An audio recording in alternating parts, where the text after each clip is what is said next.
Questions mark where we've grown, not just in combat, but when we're alone. From campaign frames to memories lost, we paying for the truth, but never count the cost.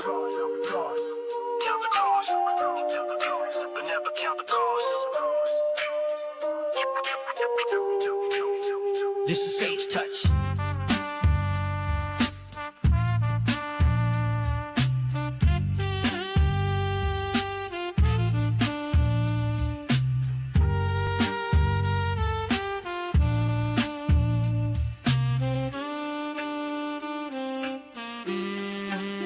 This is Sage Touch. Let this is Sage. Let this is. Welcome to the Sage. This is Sage Touch. Touch. Touch.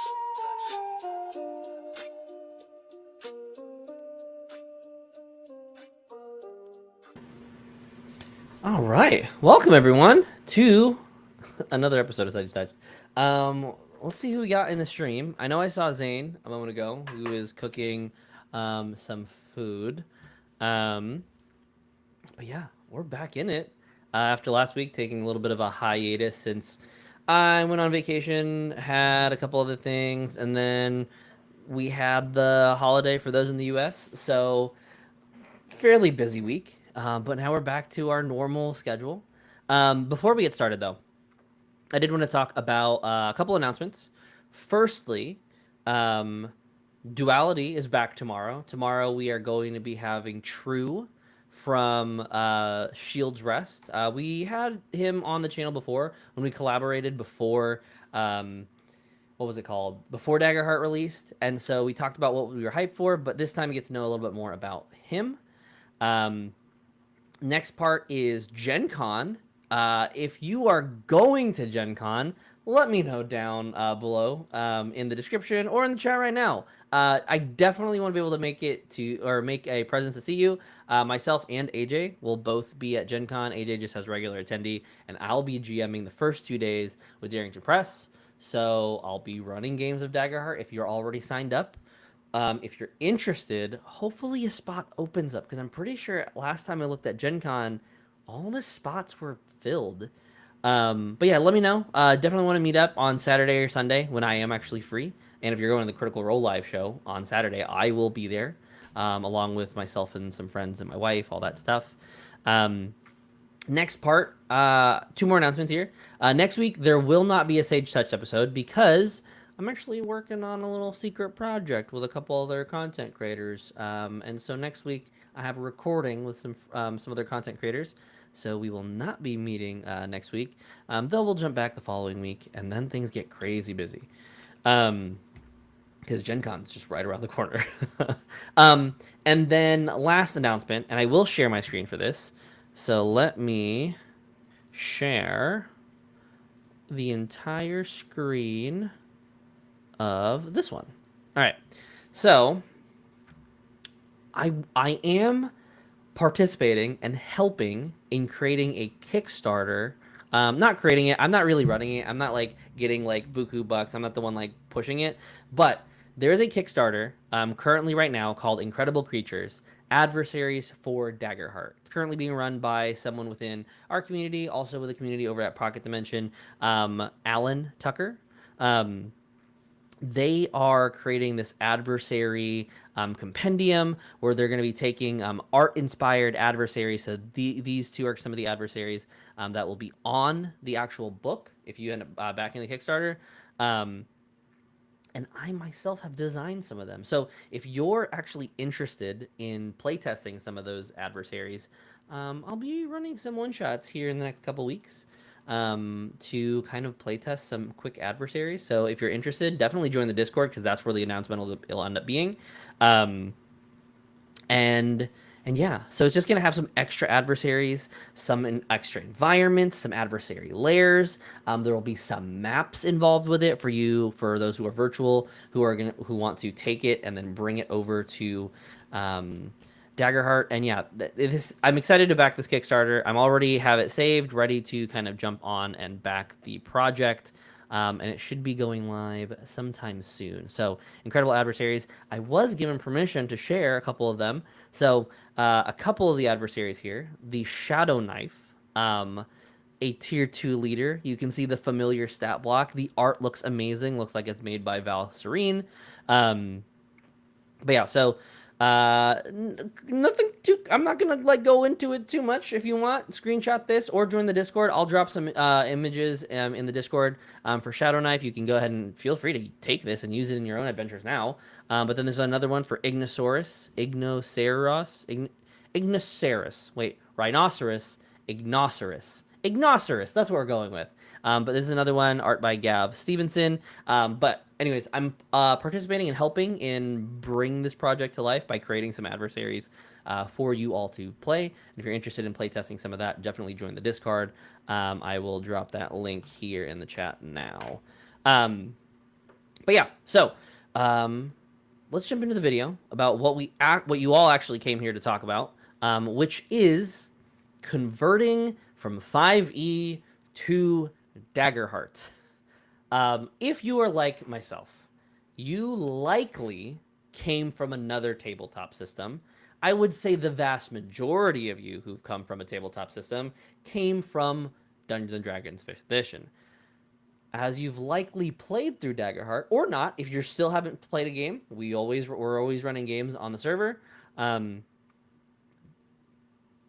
Definitely take some of this and with a grain of salt. If you're interested in running a game, I'm also going to be going over some GM style tips in the what's it called?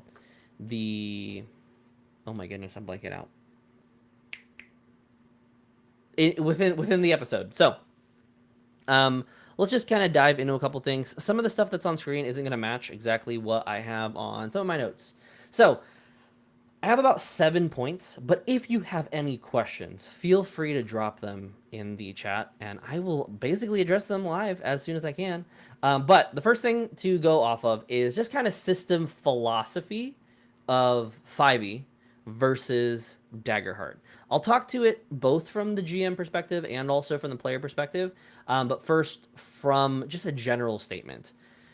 When we go from a system of 5e to a system like Daggerheart, while both can be used to display amazing narrative. I have run through multi-year campaigns. I know many of the other players that I've played with and other GMs have run many multi-level 1 to 20 multi-year campaigns and have had amazing story. Critical Role, other Let's Plays like Legends of Evandris have made amazing, beautiful narration through the Dungeons & Dragons system.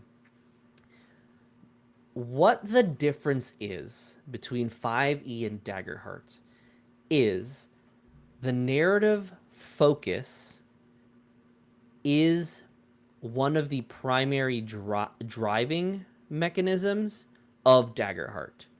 Daggerheart caters to players who want to have an amazing story. Not to say that the players who play 5e don't want an amazing story, but Daggerheart's mechanics are simple enough where you can choose, and I will say choose, to forego versions of the narrative or the mechanics to focus on what makes sense narratively. I'll go so far as to like one of the big mechanics in terms of philosophy is tag team attacks. In Dungeons & Dragons 5e, we seldom have tag team attacks.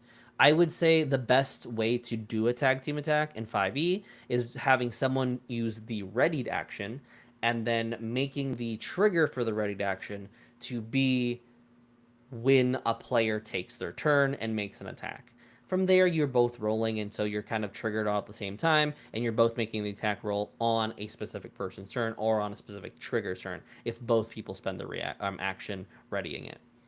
With Daggerheart, tag teams are one ingrained into the game, so you have that flux resource of hope that you're able to utilize to create tag team effects. And here's the thing, between what I have used, and I have seen players, and I have had my own players use reactions to set up a tag team in 5e. A lot of the mechanics get a little lost in it because you have to think about, okay, which triggers first, who is the first one to actually hit. Then you have to think about the damage types, and the damage rolling ends up sometimes getting in the, not in the way. I'm not going to say it gets in the way. What I would say is in 5e, what happens is you have a lot more math that ends up placing you at a larger pause between the cool thing you want to do narratively and the mechanical thing you have to do by rolling the dice in 5e. There's just a lot more going on when it comes to armor score, resistances, checking if one person does necrotic and the other person does radiant damage, and the angel is resistant to radiant damage. Now the necrotic is full, but then you're having the resistance. There's a lot of like narrative, or not narrative. There's a lot of mechanical stuff going on versus the tag team effects of Daggerheart. You're simply saying, I want to do this, I want to do this, and it's up to the GM and also the players on how that is mechanically uplifted. If the tag team is the giant wants to throw the rogue, then the giant will make a strength check. The rogue will make their attack roll against the dragon, and then the rogue will deal damage. Now it's up to you as the GM if you want to say not necessarily arbitrarily, but up to the general system. And this does come with time. I've run this game over about 150 times sessions now. And a lot of times, if I have that specific combo where the Guardian is throwing the rogue, I will often just tell them, I think throwing would probably increase about a D8 size. From there, they don't have to look at their weapons. They can just look at the D8, check their proficiency, and then roll if they're at tier 3 and they have 3 proficiency. Just roll the 3d8 as the representation of the damage if the attack is successful. And so you don't have nearly as much mechanical give me, and it's kind of just subjective to what the dungeon master says. But oftentimes I'll ask my players, like, how do you feel, or how much do you, or what type of damage do you think this would be? I'll even ask them, what would you be using in the throw? Are you using your strength? Or maybe it's a sorcerer or a wizard who wants to telekinetically shunt the rogue forward. Maybe that's then a knowledge or an instinct roll. I oftentimes, in this collaboration, in this narrative focus, do throw it back to my players, asking them, what do you think this would be? Because the reality of Daggerheart and a lot of tabletop RPG systems is your players should be learning their mechanics. Obviously, if they're new to the game, tag teams, they might not even go for tag teams right off the bat, and they might need a little bit of coaching. That's kind of where, as the GM, you do coaching in both 5e and Daggerheart, so there's not really any difference there. And you can guide your players then. But for most of the time, once you kind of get into the game, if you're level 10 and you're fighting dragons, your players likely know enough about the game that they can kind of abdicate the roles with you. And I think that also kind of shifts that philosophy, not just from a narrative focused, but also a collaborative focused game. I'll say, in addition to that, when it comes to collaboration, Daggerheart does encourage you to collaborate with players. So the difference between choosing to collaborate in 5e versus the game telling you to collaborate is something that the designers, I feel like I just went in a circle there. I think there's definitely a difference between taking these philosophies of collaboration and like throwing it back to your players and asking them, how do you feel that applies? You could totally do it in 5e. But the difference in Daggerheart is the game tells you you should collaborate with your players. And so by starting off the gate by opening the book and saying collaborate with your players, it makes it where you're encouraged, or it makes it where you're given permission and also encouraged to do so. That might have been just a long route to just say, Daggerheart tells you collaborate. Dungeons & Dragons doesn't necessarily do, but you still can collaborate in Dungeons & Dragons. And so a lot of the times, especially if you're looking at the quick start, so let's actually open some stuff that you can look at. One thing that I say when it comes to looking at the quick start and why collaboration is basically like implemented right at the beginning is we read through this. If you haven't played Sable and Messengers, maybe you want to close your eyes, skip to the next part, or just leave for a second, come back. But in the Sablewood Messengers, your GM is often said to read this section. Gives you a description of the Sablewood, talks about the forgotten gods, the sunken pathways, all that stuff. But then it ends with one conversation or question of one of you is driving the cart. Who is it? It could be the rogue, it could be the ranger, could be the warrior, could be the guardian, could be the sorcerer. Doesn't matter who it is in terms of like the GM's narrative, but now that person is driving the cart. The one part that I love about this is it says when a player volunteers their character as the carriage driver, ask them a question like. And I love the fact that it's like because it says you don't have to ask this specific question, but it gives you a general idea of what you should ask. You've noticed something unique about the look of the trees in the Sablewood. What is it? I have had every single game of Sablewood, and I've run Sablewood Messengers over 20 times now. I normally run monthly learn to plays. This month I'm not, just because of my personal schedule. But every single time there's something different. Someone said, "Oh, the trees in the Sablewood are kind of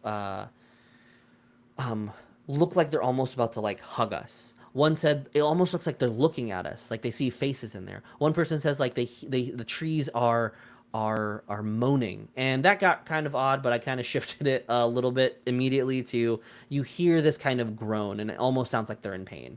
And the nice thing about this is there is a level of improv. It does require you as a GM to improv a little bit more because your players are answering a prompt you give them, and then you are generating that prompt back to your players.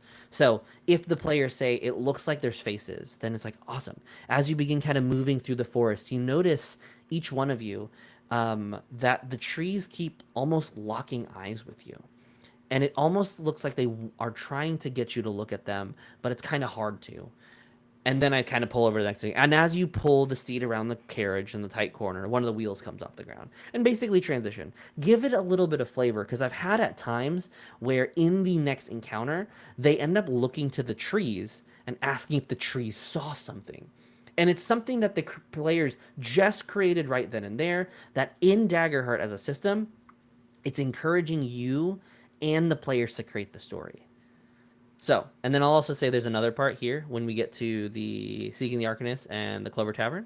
There's another part. It asks this question. As players walk in, I'll often ask, who's the first person to walk in?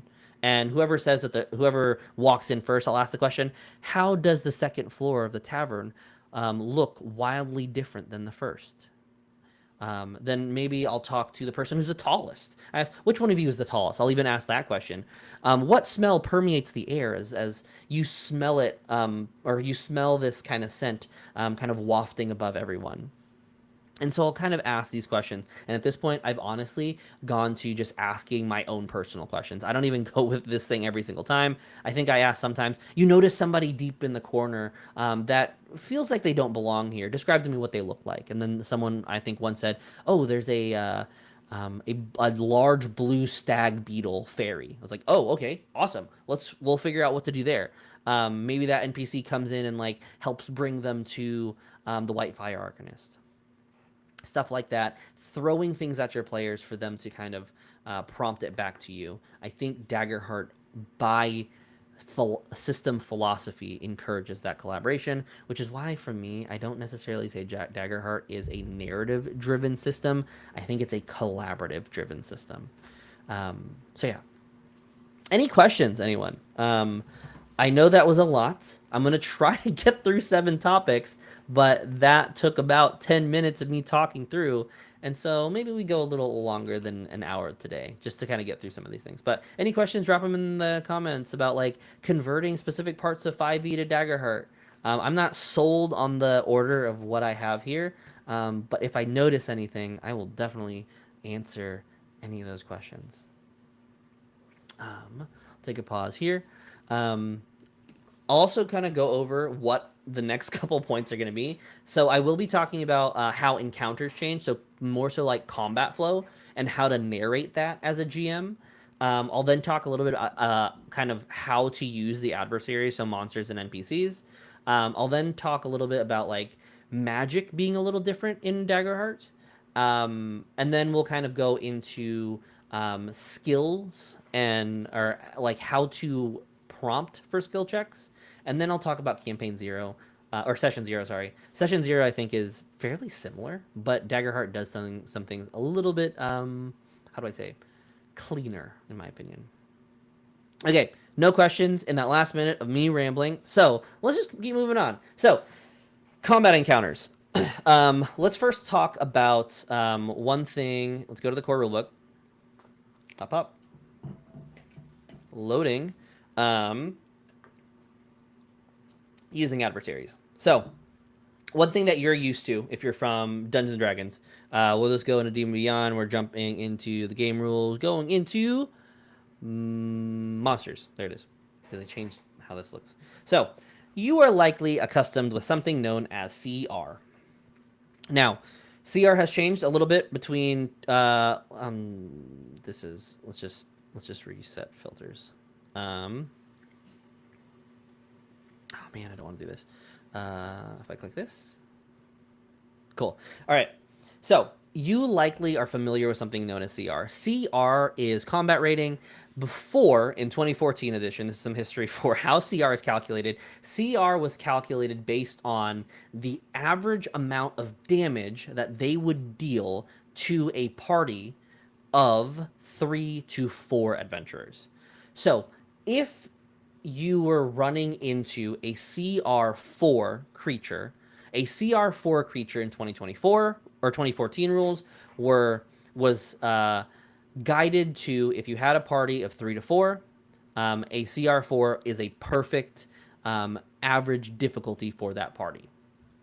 And so there was a math equation behind like what happens if you have lower PC or lower AC or lower CRs, what happens if you have higher CRs, how do you scale that, what happens if you have more players.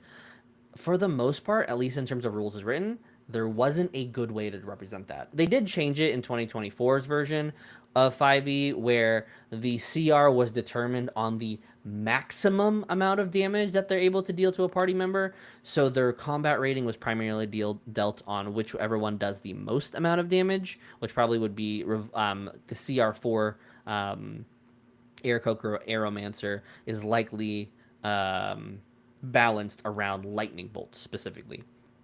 And then also their HP and AC is also reflecting the 3 to 4 players still in 2024. I think 2024 made it 4 to 5 players, but for other parties of 6, 7, 8, or the parties of 2 or the solo player, it's not necessarily balanced for that, which led to some confusion. And when it comes to combat in 5e, you still have the flow of what we know in 5e as initiative. Fairly standard system. We know that you run it, everybody rolls for initiative at the beginning of combat. There's kind of a little bit of a gap. Sometimes I remember like, hey, let's roll for initiative when we get back from the bathroom or when after our break. I've seen that before. And so sometimes a lot of people will roll, they'll check to see if they have observant, they'll check to see if they have advantage on these initiative rolls, all that stuff. And then it kind of becomes, all right, who got a 20, who got a 15 or higher, who got a 10 through 15, all that stuff. And it does slow the game down a little bit. The nice thing about Daggerheart and what I love about it is that there is no initiative, so it does change some things right off the bat. There is no set initiative, so let me just go to some of these tools. If I go to my encounters, which is still in beta, even though this has been out for forever and a day. If we go to encounters, I don't even know. Blah blah blah blah blah. Let's go with this arbitrous. No, actually, hold on. I got on. There is a. Let's see. I know that there is a adventure that I'm wall breach. I think. So where there's a butt ton of NPCs to manage. Nope, not at all. There is a factory.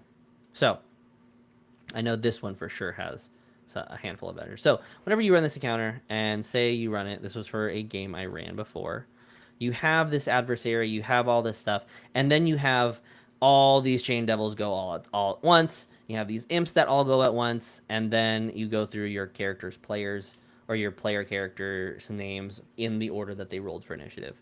It kind of, in 5e, ends up being Gage, this character, will go, and then we will spend about 20 minutes kind of running through all these NPCs before Gage gets to now take another turn. Oftentimes, unless there's an opportunity attack or some sort of reaction, sometimes it's hard to keep your players engaged with what's going on, especially if they're like on different sides of the battle map. One player might go to the bathroom, one player might tune out. If you're playing online, someone's opening another tab. In Daggerheart, however, you are jumping into an adversary, into a combat without initiative. As soon as you drop the combat down, you essentially are asking who wishes to go first. The question could be posed here as you see about 3 portals opening up, and devils begin to step into this realm. Who wishes to go first? This poses the question of who wants to go first to the players. It is no different than having a similar prompt of you walk into a shop. You see all these baubles and trinkets, and the shopkeeper looks at you and says, "Hello." That triggers the response of the person or the player to then one person steps forward. Oftentimes, it's likely going to be the person with the highest charisma or just the person who wants to talk. Oftentimes, there's a player that is going to do that. In Daggerheart, it will likely be the person who is more inclined to do something in combat. You will likely have the rogue, the guardian, the warrior player who has high combat abilities to go first. However, one really nice thing about initiative versus non-initiative is if Gage, in this specific case, gets the 23, Gage must go first in this combat. And then it followed by Van, then followed by Glow, then followed by Hush. It must follow that order. There is no way for a bard or a supportive character to then jump in and say, "Hey, actually, can I bardic rally first before you make the attack?" In this system, when you pose the question of the portals opening up, who wishes to go first, the Guardian player may still say, "I want to run up and attack one of the devils head on and run towards the portal."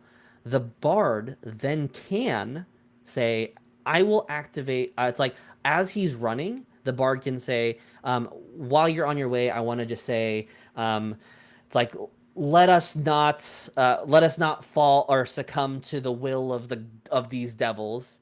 And then the bard will say, "I'm activating my rally." From there, you have an engaged bard, an engaged guardian, and then you likely have some player, maybe the rogue, maybe the wizard, who's chomping at the bit, ready to strike as soon as the guardian goes. Because the combat flow when it comes to Daggerheart is, I want to do this, and then so say the guardian jumps up forward and makes an attack with his warhammer, hits the devil on the head, and then as he hits the devil, deals X amount of damage, rolled with hope. The narration from the GM can simply be, as you finish striking, carrying your shield, the devil looks to reel back, and you see a moment of vulnerability. Who wishes to capitalize on this? It's no different than if the bard walks into the shop and says, "Oh, we're actually looking for a couple things to recover, or we're looking for a couple supplies because we're about to go on an adventure." Then the response of the tavern keeper is like, "What are you looking for?" And then the warrior then says, "I need a new blade. My blade broke." And the shopkeeper can say, "Oh, awesome! I have this." And then from there, it's like, "It's going to cost you a handful of gold." The warrior says, "Oh," or maybe it says, "It's going to cost you 3 handfuls of gold." The warrior says, "Ugh, I don't know if I have enough money for that." Then from there, the bard can just step in and support. The bard might be able to negotiate in that social scenario. in the same way, the warrior, or in the same way in combat, as the rogue wishes to jump forward and maybe make an attack roll against one of the devils, you might have the seraph or maybe the wizard who wants to cast bolt beacon. It's like, actually, before you make the attack roll, while you're running, can I cast this to possibly give them vulnerability?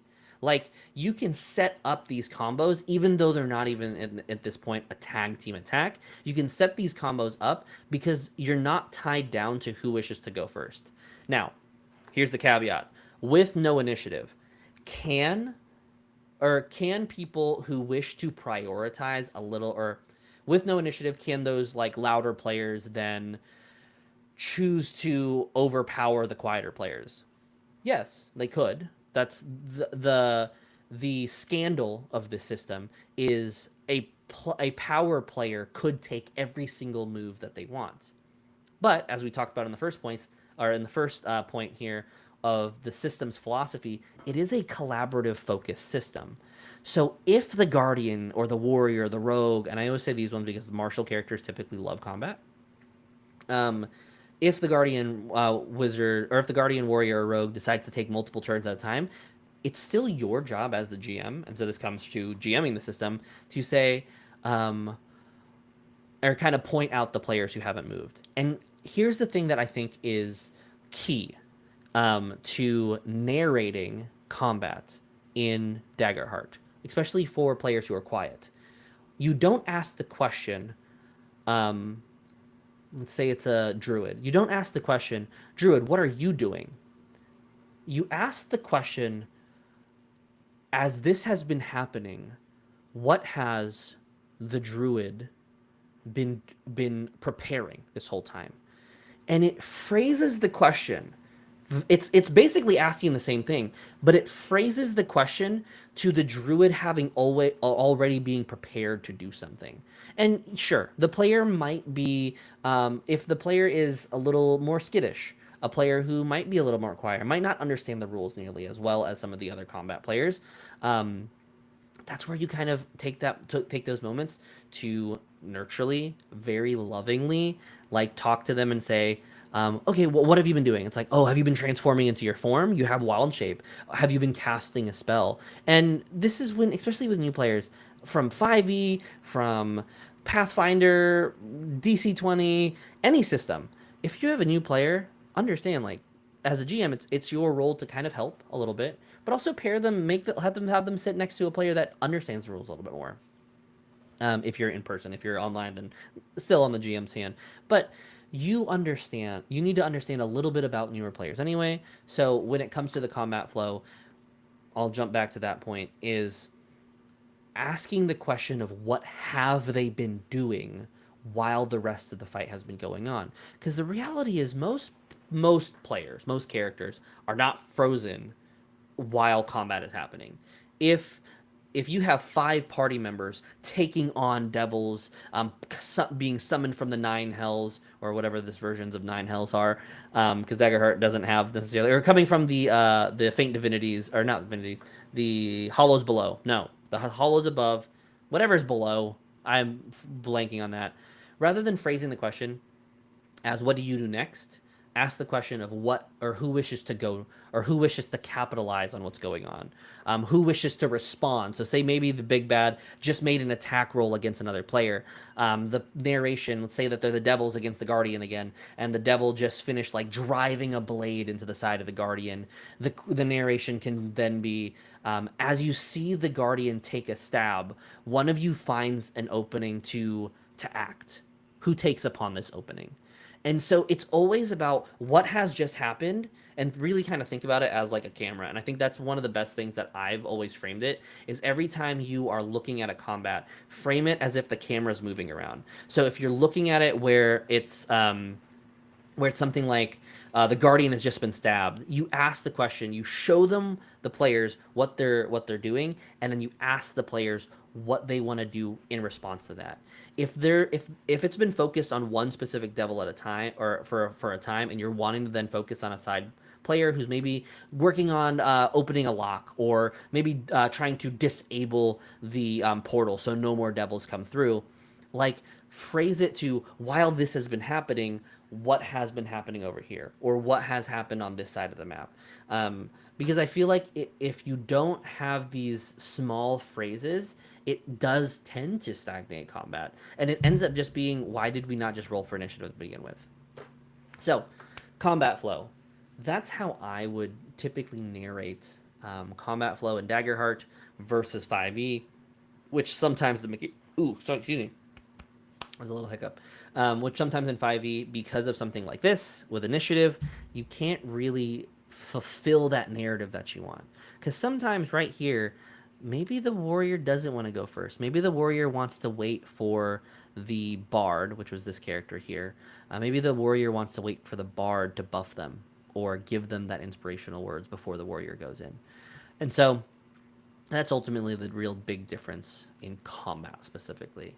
So before I jump into kind of adversaries versus monsters in Dungeons and Dragons, anyone have any questions on that? I know we've had a couple other people. We've got a good uptick in the stream, but any questions on Daggerheart and systems like that, and kind of narrating the combat? I may have to split this up. Like I'm trying to go, but every time I talk about the system, I end up just like raving for the system more and more, because I think here's another thing. And as I'm talking now, one thing that I do want to make fairly clear is I have played this game for over 150 sessions, as players or GMs, as a player, but mostly as a GM, and it advocates to my style, because for me, I've always been collaborating with my players, even in 5e or other my kind of more rules strict systems or more rules heavy systems. And Daggerheart by no means is a rules light system. If you want a rules light system, play something like Blades in the Dark. Much more rules light, very easy to pick up. Daggerheart does have some mechanical weight, but I think it fits in that rules medium and that happy medium. So yeah. Spotlight Buddies. I don't know. I have a moment to type. Spotlight Buddies. I don't know what Spotlight Buddies is. So if you have a second to respond to what Spotlight Buddies means, I will respond to that if I can get some clarification. Because the next thing we will be talking about is kind of like running, and it kind of goes hand in hand. We talked about it a little bit, about like how to use adversaries. So let's see.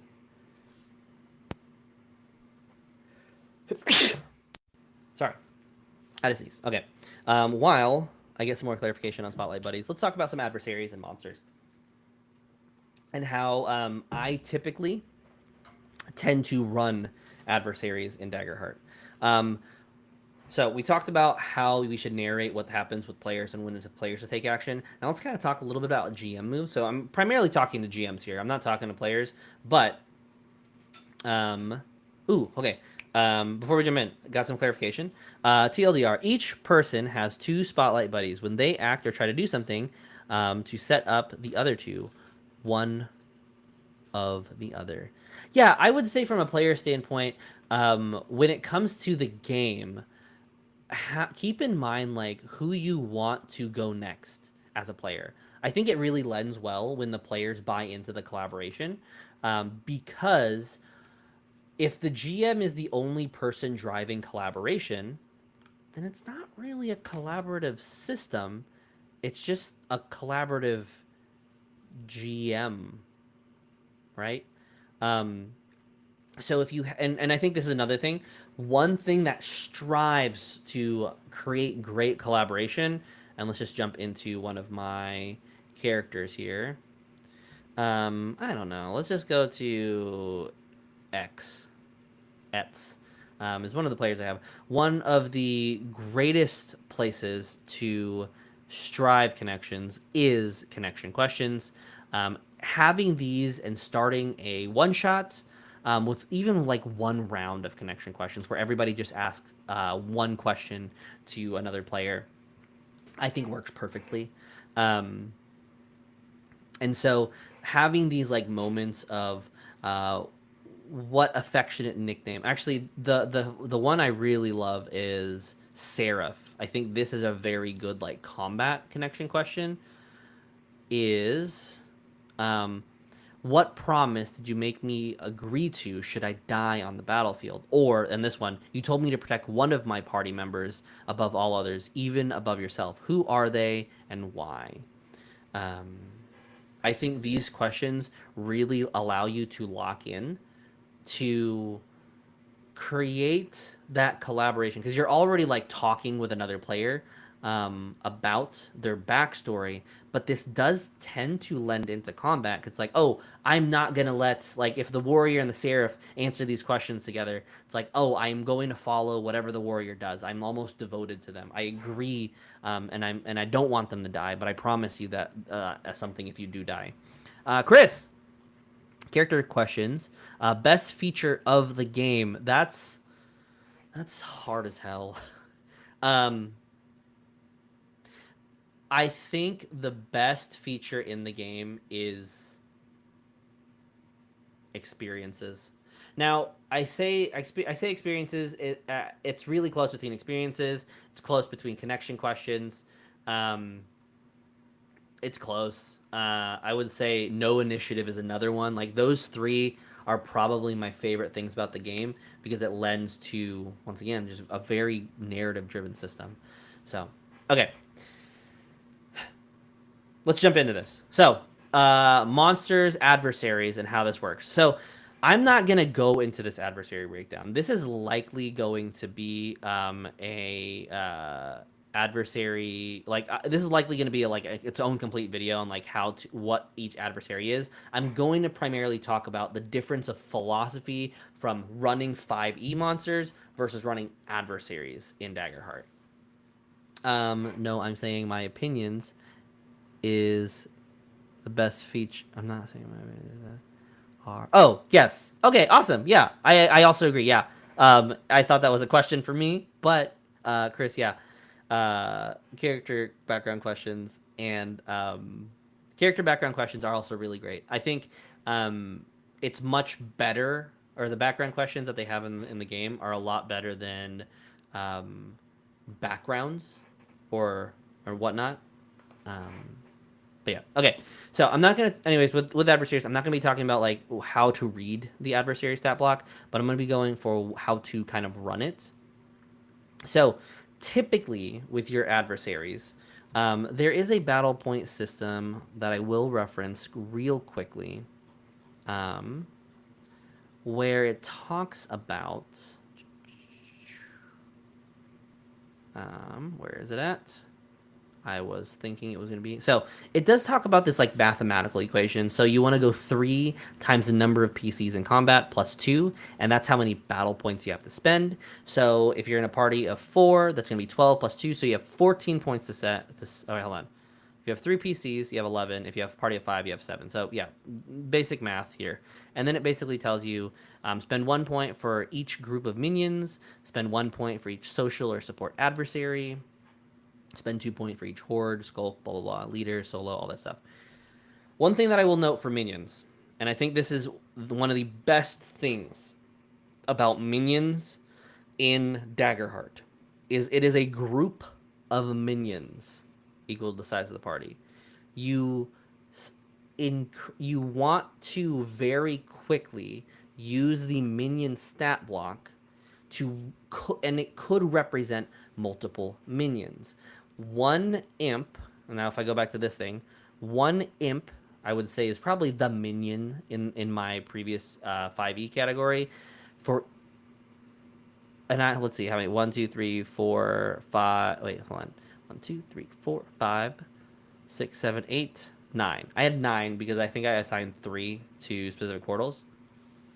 But with these 9 imps, I each individually have to roll every single one of them.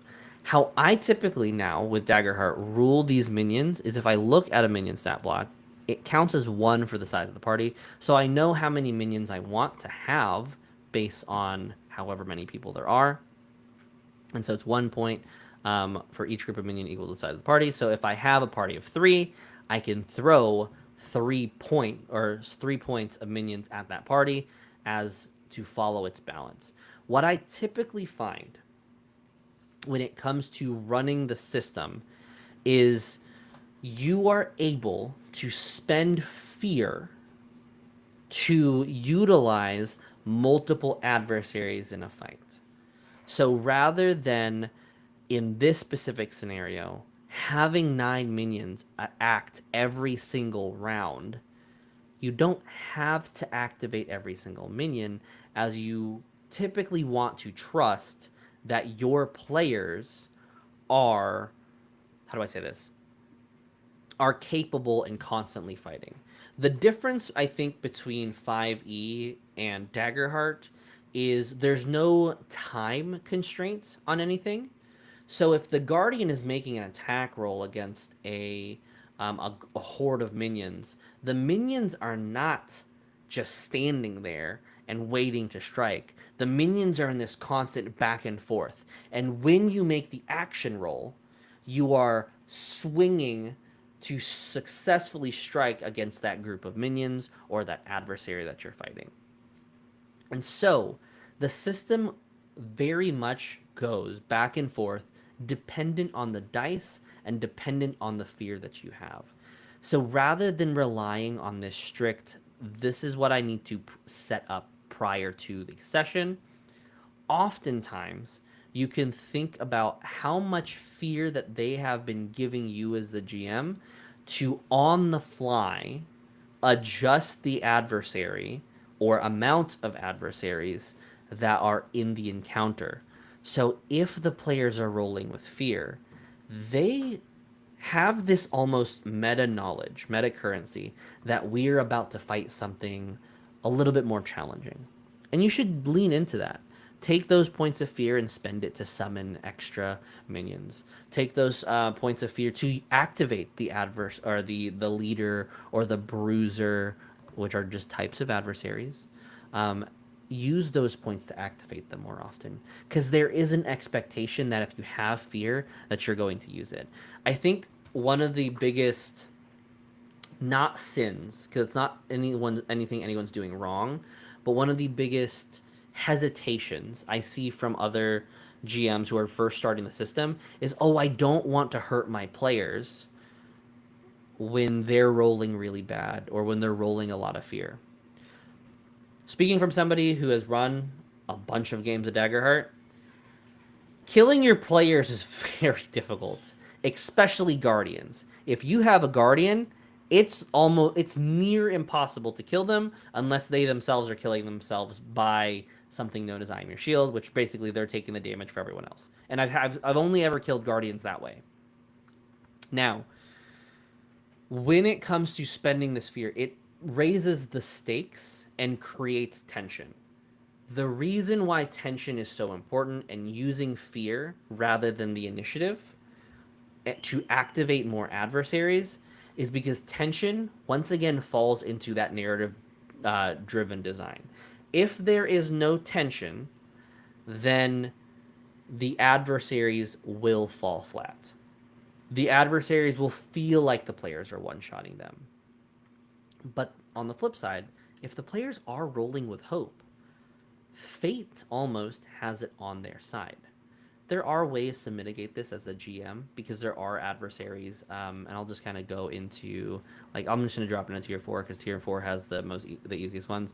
If we go to the Realm Breaker, there are abilities like Doombringer. When a target marks HP from an attack with Realm Breaker, oh, they lose a hope. Hold on, it's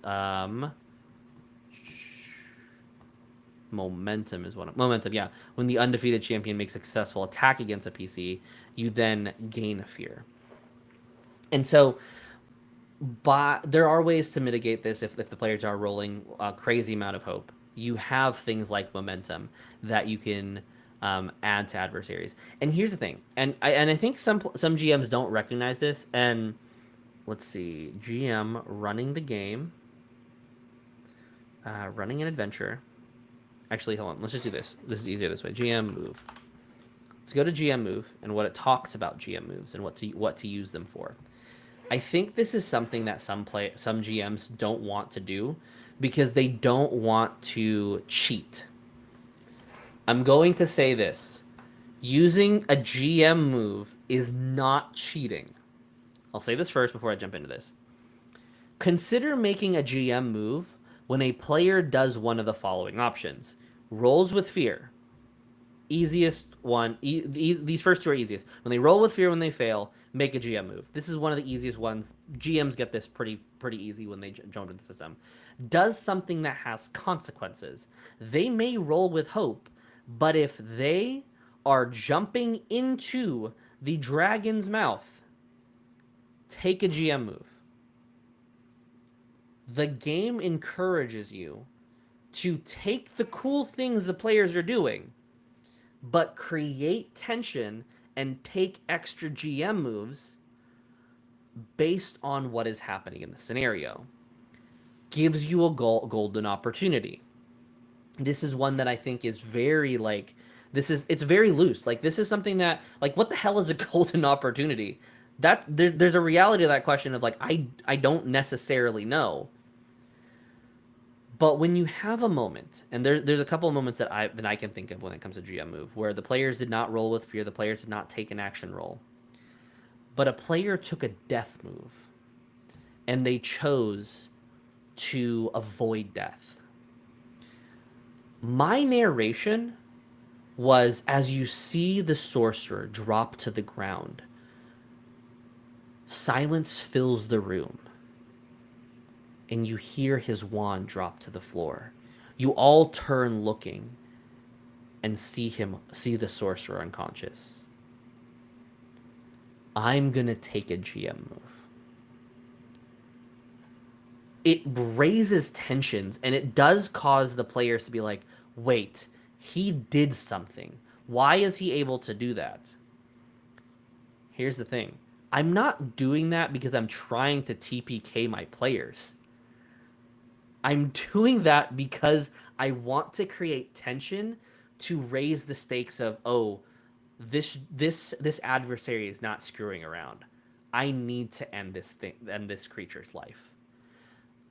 You're taking these golden opportunities to take moments, even though it breaks the system, even though it's cheating, even though it's unheard of in 5e.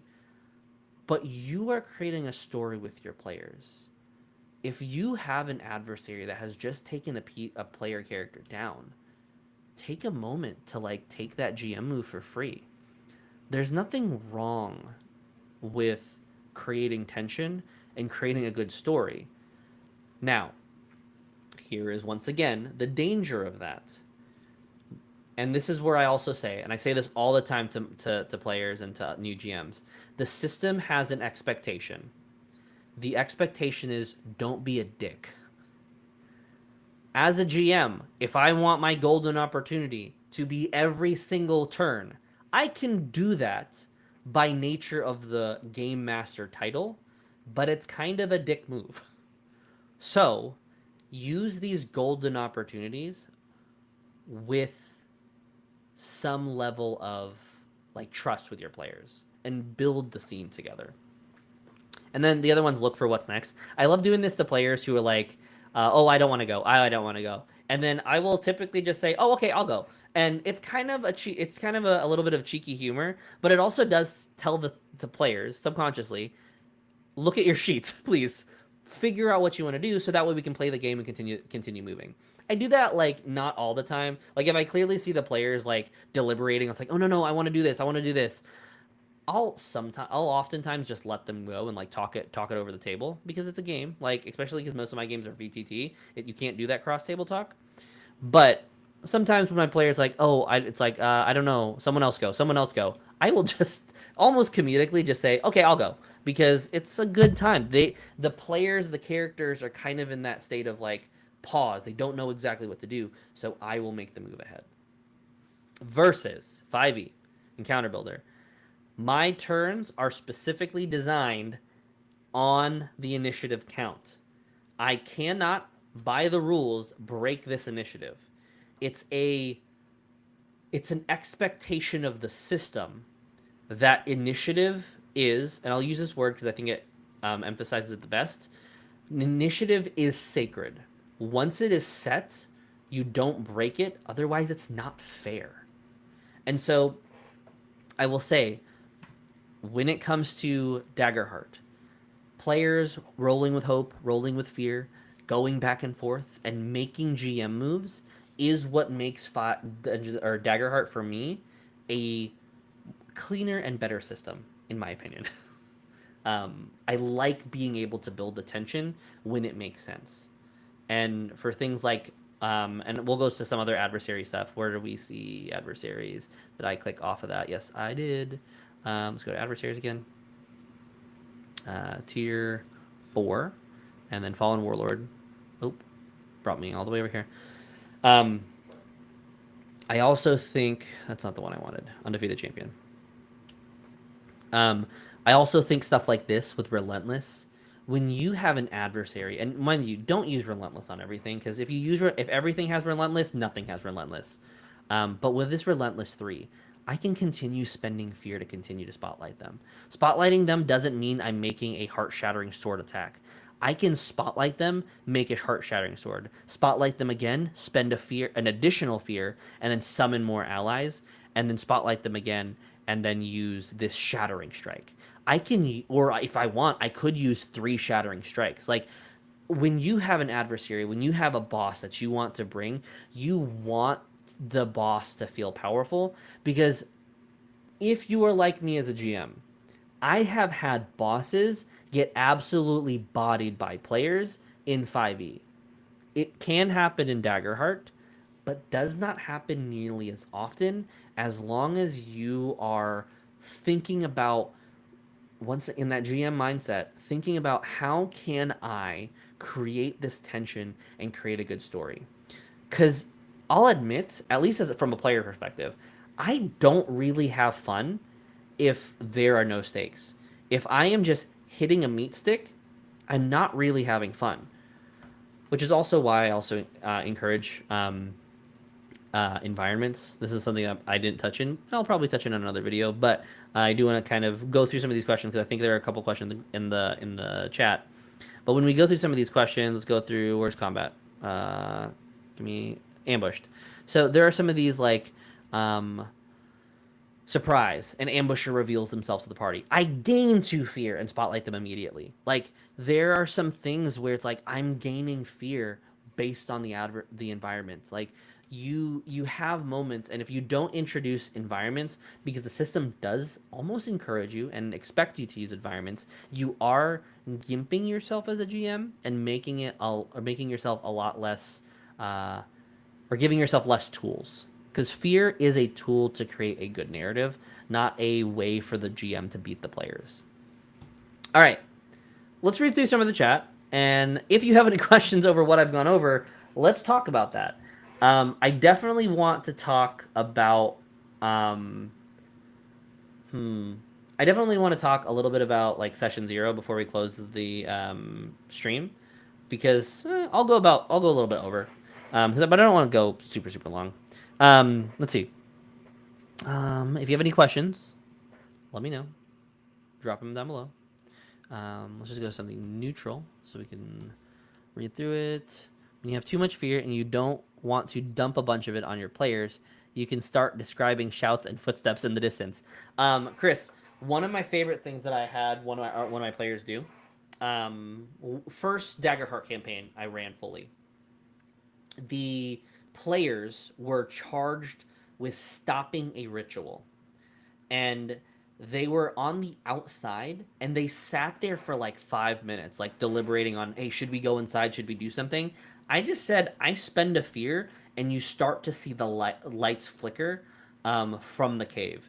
And I basically started the ritual, and depending on how many failures they had with, like, rolling, I think I ended up making it where that's how far deep into the ritual. And so the countdown started at a higher number because the players were kind of waiting. But yeah, I think dropping fear to push the narrative or say something else is going on starts to instinctually kick the players in to move and act, which is, I think, what you said the next thing. Both clicks them to act, and you get to spend some fear, yeah. If you are definitely, like, fear heavy, spend it. As a GM, never get to a point... One of my tips that I say for creating a good narrative and tension is never get to a point where you have 12 fear. That almost should never happen unless you're specifically prepping for a deadly combat. So yeah. 1 sphere token equals bad fluorescent lights 2. Perfect. Yeah, 100%.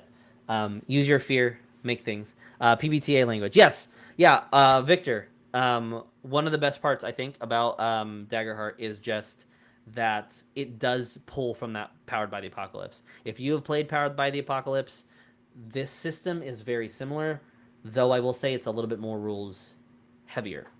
Heavier, not heavy. There's just more to it, because I think one thing that Daggerheart also wants is they also want players to have a lot of options. Typically, when it comes to developing, if you want to give players more options, you typically go in one of two ways.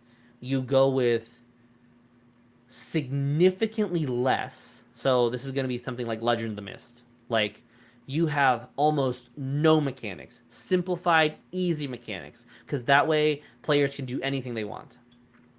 Or you can go heavier in the rules, so that way players do have a plethora in a larger buffet table.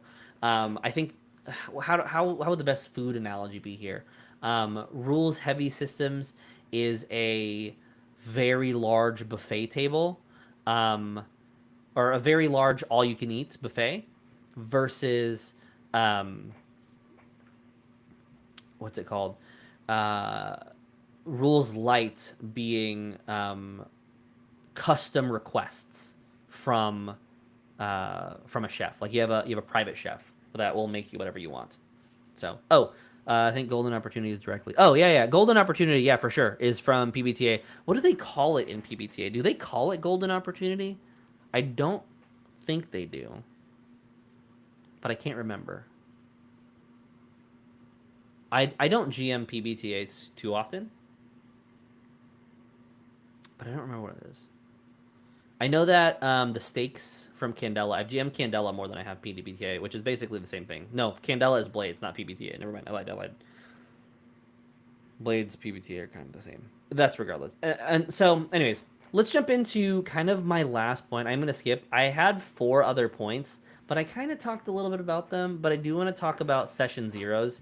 And Session Zeros in Daggerheart do a couple different things. In the Session 0, let's jump into games. Let's do Session 0. So there are a couple things that I think Session 0 does really well, versus if I go to Dungeon Master's Guide here, and where's their Session 0? Session preparing for a session, I think is how they do it. So there are guidelines of how to prep the session here, but not necessarily anything in regard to the Session 0 versus Daggerheart, which does have the Session 0. Oh, it's in the campaign frames. That's right. So if we go into each of the campaign frames, we can talk a little bit about what Session 0 is. Because the campaign frames, everyone, I think, should have access to that information. Like when you are talking about, say, let's go with the Witherwild, because a lot of this information is already out in the what's it called? The beta materials. So for the most part, everyone knows a lot about this. But in the Session 0, you have access to all this information, these player principles, stuff that you can talk through. But then they have specifically Session 0 questions that you ask your players. I also think when it comes to the map, and I'll show one of my games, Roll20. If I go to the Witherwild, let's see, the Witherwild, I've actually taken, so these are a couple of the players that I have here in my campaign. This is our version of the Witherwild. In Session 0, they gave us this map, and I basically just said, hey, think about some of these names as inspiration. Think about some of the names that you want to have. And we basically started mapping where these locations were. Keener's Pike is one of the locations that they're heading to next. And we decided to just put Keener's Pike here. Why is Keener's Pike there? Not necessarily, like, we don't necessarily know, but our version of the Witherwild is going to look a little different, and it's totally based off of how the game kind of prompts you to run a session 0. I am pretty sure that the book does have it, though I think my book is over there. I'm not going to grab this right away, but when it comes to campaign frames and being able to just take the campaign frame and build the story together is a lot different than the adventure module, though, as we've kind of seen, it's right here, library, we do have a quick start guide of how we can expect adventure modules in the future to be run. Like, it's going to have these sections, and then once we get to the Sablewood Messengers, we're going to have various acts. These acts will likely be larger in modules, is my assumption. And so these are both great ways to have these conversations, like starting with the connection questions, allowing you to build and collaborate even before you start rolling dice. Building the characters at the table, because I've taken my session 0s and typically we're building them as we're talking or as we're at the table. So just a couple things that we can kind of walk into. You can start a game of Daggerheart really at any time, as long as everyone has a good frame of like nobody needs to have anything picked, because if you're in the physical space, you have cards and like, oh, here's the two domains that you two share as classes. It has a great character build guide, I think, resources, downloads. If we go to character guides and sheets, there is a great, like, where's the section down below? Oh, hold on. Is it print and play cards? No, that's not it. Additional sheets. I'm pretty sure that's what it is. Yeah, character creation will guide you through picking your class, choosing your heritage. Very similar to Dungeons and Dragons. For the most part, this stuff's pretty like innate, but it's this last part here with creating connections and backgrounds with already prompted questions that allow you to come into the game with enough of a character and kind of hit the ground running with, at least, in all honesty, just an hour of time. I know that like some tables struggle with session 0s because it takes so long. Like, it takes us 3 hours to do a session 0.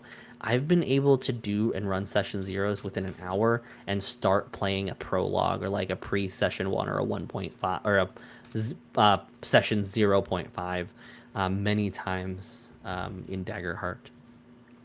And so I don't want to continue talking too much, just because we've been going for about an hour. And so I'll probably cut the stream off here in a moment, but I do want to leave, once again, a space for any last minute questions, comments, concerns that you may or may not have. And I'll answer them. While that's kind of going on, let's talk a little bit about some of the announcements that we had at the beginning of the session, or the stream. First off, Duality kicks back in tomorrow at 12 EST. Another episode of Duality, where I will be interviewing True from the Shield's Rest. We'll be dropping. Gen Con, I will be at Gen Con, so will AJ. I'm GMing games for Darrington Press, and Envoy, which is just the company that we're running, or that's being run through. On Thursdays and Fridays. All those slots are currently filled up, but if you are interested, keep your eye on Gen Con. Every so often, you might see somebody who might drop out. It doesn't happen often, but keep your eye out. But let me know. Love to meet you all, either at the Critical Role Live show or sometime on Saturday and Sunday. I'll be around. Next thing, there is no Sage Touch podcast next week. Next week, I'm working on a special project with a couple other content creators, and we're recording that day. Kind of was the only day that really worked out for everybody. So no Sage Touch next week, but excited to be back the following week. And lastly, I have helped with creating some adversaries for a new Kickstarter for Daggerheart called Incredible Creatures. These adversaries are going to be things that you can grab, plug and play into your system, and basically run in your Daggerheart adventures. What's going to be in here? There's going to be some different art-inspired creatures, and then we have basically developed some of the adversary stat blocks. You'll also find some adversary layers, some environments, all that stuff. And then there will be some maps that you can possibly use on VTT or in kind of the softcover print. In addition, here are some, not spoilers, but some of the images that I have been given permission to share with. Shadow Knife, a tier 2 leader, along with the Shadow Spawn, the Shadow Well. Who knows what those will look like. Shadow Well being a environment, and then the Shadow Spawn being the minion itself. And then the other one is the Ignocerus, kind of similar to the Rhinoceros, a tier 3 solo character. So if you are interested, definitely bookmark this, Incredible Adventures. I will drop this link here in the stream. If you're interested, if you don't see it on the YouTube, definitely join the Discord, dropping the Discord link again. Oh, where'd my mouse go? It's right here. Definitely join the Discord if you haven't joined the Discord. Here's my pitch to why you should join the Discord. If you are like myself, I used to be fairly active on the Daring to Press Discord and some of the other Discords, but it is a lot. And even getting an answer sometimes, I feel like I can't follow my conversations other than threads because people have kind of dropped off. Join the Discord. A lot of us there are just here playing Daggerheart, other tabletop RPG systems, and other nerdy things. So if you're interested, join the Discord, back the Kickstarter, and with that being said, I will leave you off with the Sage Touched intro once more. Oh, hold on. Nope, it's not going. It's not live. It's not live. Oh, I have to stop sharing my screen. There you go. All right, Sage Touch is going live. I'll see you all next week. Don't forget to like, comment, and subscribe. Bye, everyone. Tag team strikes, we connect through the pain. Rolling 2 dice in the echoes of rain. Hope in my chest, fear in my hand. Armor all cracked, but we taking a stand. Stress building up like the stories we weave. Every experience a mark that we leave. Connection questions mark where we've grown. Not just in combat, but when we're alone. From campaign frames to memories lost. We paying for the truth, but never count the cost.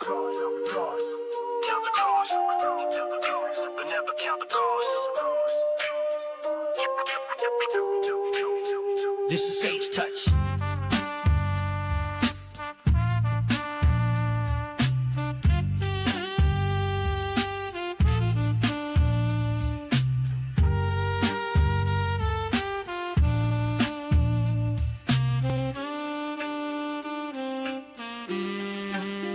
This is Sage Touch. Let the sage.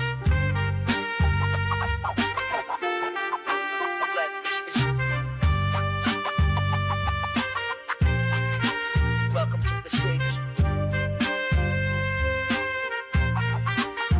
This is Sage Touch.